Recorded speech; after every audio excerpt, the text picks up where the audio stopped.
Albert Einstein once said, everybody's a genius, but if you judge a fish by its ability to climb a tree, it will live its whole life believing that it is stupid. Ladies and gentlemen of the jury, today on trial we have modern day schooling. Glad you could come. Not only does he make fish climb trees, but also makes them climb down and do a 10-mile run. Tell me, school, are you proud of the things you've done?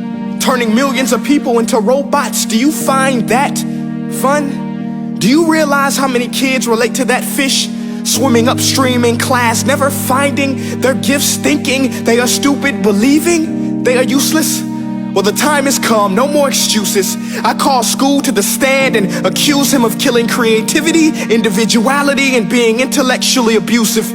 He's an ancient institution that has outlived his usage. So, Your Honor, this concludes my opening statement, and if I may present the evidence of my case, I will prove it. Proceed. Exhibit A. Here's a modern day phone. Recognize it? Here's a phone from 150 years ago. Big difference, right? Stay with me. Here's a car from today, and here's a car from 150 years ago.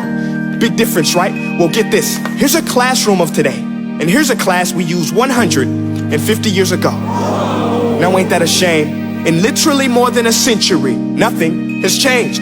Yet you claim to prepare students for the future? But with evidence like that, I must ask, do you prepare students for the future or the past? I did a background check on you and let the record show that you were made to train people to work in factories, which explains why you put students in straight rows, nice and neat, tell them sit still, raise your hand if you want to speak, give them a short break to eat, and for 8 hours a day, tell them what to think. Oh, and make them compete to get an A letter which determines product quality, hence grade A of meat. I get it. Back then, times were different. We all have a past. I myself am no Gandhi.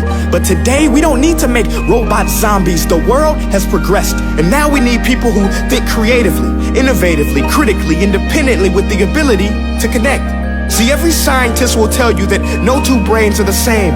And every parent with 2 or more children will confirm that claim.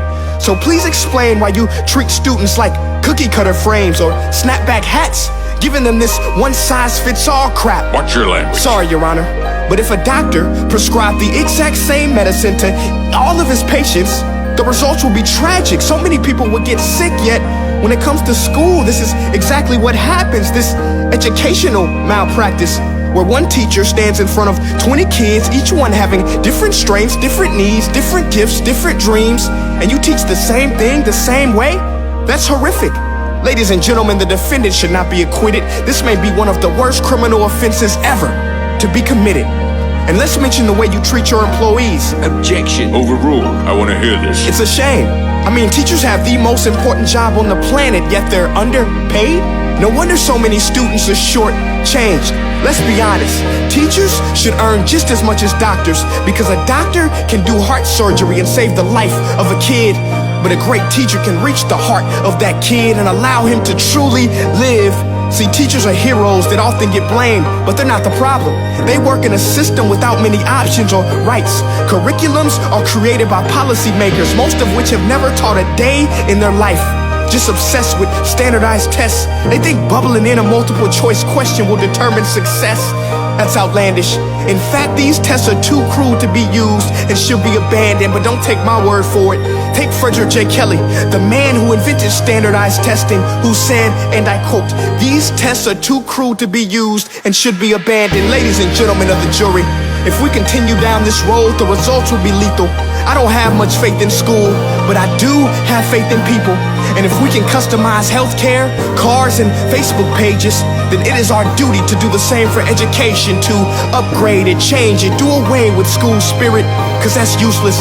Unless we're working to bring the spirit out of each and every student, that should be our task. No more Common Core. Instead, let's reach the core of every heart in every class. Sure, math is important, but no more than art or dance. Let's give every gift an equal chance. I know this sounds like a dream, but countries like Finland are doing impressive things. They have shorter school days, teachers make a decent wage, homework is non-existent, and they focus on collaboration instead of competition. But here's the kicker, boys and girls. Their educational system outperforms every other country in the world. Other places like Singapore are succeeding rapidly. Schools like Montessori, programs like Khan Academy. There is no single solution, but let's get moving. Because while students may be 20% of our population, they are 100% of our future. So let's attend to their dreams, and there's no telling what we can achieve. This is a world in which I believe, a world where fish are no longer forced to climb trees. I'll rest my case.